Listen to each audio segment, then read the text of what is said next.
ನಮಸ್ಕಾರ. ಈ ನಿಮ್ಮ ಶುಕ್ರದೇಶ ನ್ಯೂಸ್ ಅಪ್ಡೇಟ್ ಚಾನಲ್ ಅನ್ನು ತಪ್ಪದೆ ಸಬ್ಸ್ಕ್ರೈಬ್ ಮಾಡಿ. ನನ್ನ ಹೆಸರು ರಂಗಸ್ವಾಮಿ ಅಂತ. ನಾನು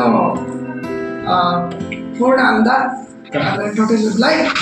ಸೊ ಟೋಟಲ್ ಬ್ಲೈಂಡ್ ಆದರೂ ಕೂಡ ನಾನು ಅಂಧರಾದರೂ ಕೂಡ ಒಂದು ಗಾದೆ ಇದೆ, ಏನಂದರೆ ಅನ್ಯರಿಗೆ ಸಹಾಯ ಮಾಡಬೇಕು ಅನ್ನೋ ಒಂದು ಉದ್ದೇಶದಿಂದ ನಾನೇ ಒಂದು ಸ್ವಂತ ಅಕಾಡೆಮಿನ ನಿರ್ಮಾಣ ಮಾಡಿದ್ದೀನಿ, ರೇಣುಕಾ ಅಕಾಡೆಮಿ ಫಾರ್ ಡಿಸೇಬಲ್ಡ್ ಅಂತ.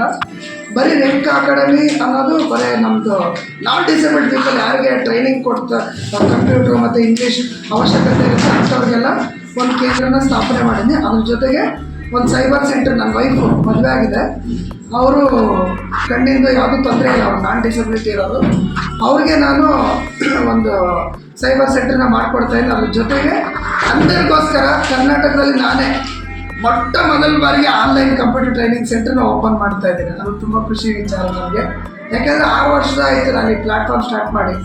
ಕೊರೋನಾ ಟೈಮಲ್ಲಿ ಇದನ್ನ ಸ್ಟಾರ್ಟ್ ಮಾಡಿದ್ದು, ಅಷ್ಟೊಂದು ಪ್ರಚಲಿತ ಆಗಿರಲಿಲ್ಲ. ಅಲ್ಲಿ ಸುಮ್ಮನೆ ನಮ್ಮೂರಲ್ಲಿ ಸಣ್ಣ ಗುಡಿಸ್ಲಲ್ಲಿ ಪಾಠ ಮಾಡ್ತಾಯಿದ್ದೆ ನಾನು.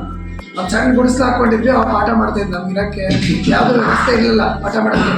ಆಮೇಲೆ ನಾನು ಸ್ವಂತ ಮನೆ ಕಟ್ಸ್ಕೊಂಡ್ಮೇಲೆ ನನಗೆ ಮನಸ್ಸಲ್ಲಿ ಬಂತು, ಯಾಕೆ ನನ್ನ ಟೆರೆಸ್ನಲ್ಲಿ ಜಾಗ ಇದೆ, ಒಂದು ಆಫೀಸ್ ಕಟ್ಸ್ಬಾರ್ದು, ಯಾಕೆ ಒಂದು ಆನ್ಲೈನ್ ಸ್ಟುಡಿಯೋನ ಓಪನ್ ಮಾಡಬಾರ್ದು ಅಂತ ಒಂದು ನಿರ್ಧಾರ ಮಾಡಿಕೊಂಡು ಇವತ್ತು ಸ್ವಂತ ಕಟ್ಟಡನ ಕಟ್ಸಿದ್ದೀನಿ. ಬ್ಯಾಂಕಿಂದ ಸ್ವಲ್ಪ ಕಂಪ್ಯೂಟರ್ ತೊಗೊಳಕ್ಕೆ ಸ್ವಲ್ಪ ಸಾಲ ತೊಗೊಂಡೆ, ಬ್ಯಾಂಕಿಂದ ಒಂದು 50,000 ಸಾಲ ತೊಗೊಂಡೆ. ಆಮೇಲೆ ಸರ್ಕಾರ ಸ್ವಲ್ಪ ದುಡ್ಡು ಕೊಡ್ತು. ಅದಾದಮೇಲೆ ನನಗೆ ಅಷ್ಟು ಬಿಟ್ಟರೆ ಕಂಪ್ಯೂಟರ್ ತೊಗೊಳಕ್ಕೆ ಬಿಟ್ಟರೆ ಇನ್ನೆಲ್ಲೂ ಕೂಡ ನಾನು ಯಾರ ಹತ್ರ ದುಡ್ಡು ಕೇಳಿಲ್ಲ. ನಾನೇ ಸ್ವಂತ ರೂಮ್ನ ಕಟ್ಸ್ಕೊಂಡಿದ್ದೀನಿ. ಕಟ್ಟಿಸಿ ಇವತ್ತು ರೂಮಿನ ಕೆಲಸ ಎಲ್ಲ ನಡೀತಾ ಇದೆ, ಕಂಪ್ಯೂಟರ್ ತರಬೇತಿ ಕೇಂದ್ರದ್ದು. ಆ ಕೆಲಸನ ಪ್ರಾರಂಭ ಮಾಡೋ ಒಂದು ದಿಸೆಯಲ್ಲಿ ನಾನು ತುಂಬ ಕಡೆ ಟ್ರೈನಿಂಗ್ ಕೊಡ್ತಾ ಬಂದಿದ್ದೀನಿ. ಆಡಳಿತ ತರಬೇತಿ ಸಂಸ್ಥೆ ಮೈಸೂರು, ಮತ್ತು ಕರ್ನಾಟಕ ನ್ಯಾಯಾಂಗ ಅಕಾಡೆಮಿ ಬೆಂಗಳೂರು, ಮತ್ತು ನಮ್ಮ ಪಂಚಾಯತ್ ರಾಜ್ ಮತ್ತು ಗ್ರಾಮೀಣಾಭಿವೃದ್ಧಿ ಇಲಾಖೆಯ ತರಬೇತಿ ನೌಕರರಿಗೆ, ಇವರೆಲ್ಲ ಅಂಧರಾಗಿರ್ತಾರೆ. ನಾನೇನು ಟ್ರೈನಿಂಗ್ ಕೊಡ್ತಾ ಬಂದಿದ್ದೀನಿ, ಎಲ್ಲ ಅಂಧ ನೌಕರರಿಗೆ ನಾನು ತರಬೇತಿ ಕೊಡ್ತಾ ಬರ್ತಾ ಇದ್ದೆ. ಸೊ ಈ ತರಬೇತಿ ಕೊಡೋ ದಿಸೆಯಲ್ಲಿ ನನಗೆ ನನ್ನ ತರಬೇತಿ ಬರ್ತಾ ಇಂಪ್ರೂವ್ ಆಗ್ತಾ ಬಂತು. ನಾನು ಯಾಕೆ ತರಬೇತಿ ಕೇಂದ್ರ ಮಾಡಬಾರ್ದು ಸ್ವಂತ ಅನ್ನೋ ಒಂದು ಉದ್ದೇಶದಿಂದ ಯಾರು ವಿಕಲಚೇತನರು ಮತ್ತು ಅಂಧರು ಸಾಮಾಜಿಕವಾಗಿ, ಆರ್ಥಿಕವಾಗಿ ಮತ್ತು ಶೈಕ್ಷಣಿಕವಾಗಿ ಯಾರು ಹಿಂದುಳಿದಿರ್ತಾರೋ ಅವ್ರಿಗೆ ಸ್ವಲ್ಪ ಸಹಾಯ ಮಾಡೋಣ ಅನ್ನೋ ಒಂದು ಉದ್ದೇಶದಿಂದ ನಾನು ನಮ್ಮೂರಲ್ಲೇ ಒಂದು ಸ್ವಂತ ಕಟ್ಟಡ ಕಟ್ಟಿಸಿದೆ. ನಾನು ತುಂಬ ಜನ ಹೇಳಿದ್ರು, ಬೆಂಗಳೂರಲ್ಲೇ ಮಾಡ್ಬೋದಾಗಿತ್ತಲ್ಲ ಸರ್ ನೀವು, ಒಂದು ಕಂಪ್ನಿಯವ್ರು ನನಗೆ ಹೇಳಿದರು, ಜಾಗ ಕೊಡಿ ಬೇಕಾದ್ರೆ ನಾವು ಕಟ್ಟಡ ಕಟ್ಸ್ಕೊಡ್ತೀವಿ ಅಂತ ಹೇಳಿದ್ರು. ನಾನು ಹೇಳಿದೆ ಇಲ್ಲ, ನಾನು ಮಾಡ್ತೀನಿ, ನಮ್ಮೂರಿಗೆ ಅನ್ನೋದು ತಿಳಿಸ್ಬೇಕು, ಇಲ್ಲಿನ ಜನಕ್ಕೆ ಸ್ವಲ್ಪ ಹೆಲ್ಪ್ ಆಗಲಿ. ಪ್ಲಸ್ ಇಲ್ಲಿ ಎಷ್ಟೋ ಜನ ನನಗೆ ಅದೇ ಇದು ಕೇಳೋರು, ಆಟೋದಲ್ಲಿ ಬರೋರು, ಮತ್ತು ನಾನೇ ಸ್ವಂತ ಓಡಾಡುವಾಗೆಲ್ಲ ಕೇಳೋರು, ನಮಗೇನಾದ್ರು ಮಾಡಿ ಅಲ್ಲಿ ಹೀಗೆ ಅಂತ ಕೇಳೋರು. ಸೊ ಹಾಗಾಗಿ ಇವತ್ತು ನನ್ನ ಅಕಾಡೆಮಿನ ಮಾಡ್ತಾಯಿದ್ದೀನಿ.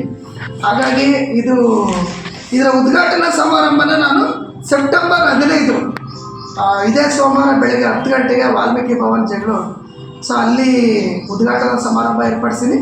ಅದಲ್ಲದೆ ಇವಾಗ ಟೆಕ್ನಾಲಜಿ ಬದಲಾಗ್ತಾ ಇದೆ, ತಂತ್ರಜ್ಞಾನ ಇವತ್ತಿದ್ದು ನಾಳೆ ಇರಲ್ಲ, ನಾಳೆ ಇದ್ದದ್ದು ಇವಾಗ ಇರುತ್ತೆ ಅಂತಲೇ ಹೇಳೋಕ್ಕಾಗಲ್ಲ. ತಂತ್ರಜ್ಞಾನ ದಿನಕ್ಕೆ ಬೆಳೀತಾ ಇದೆ.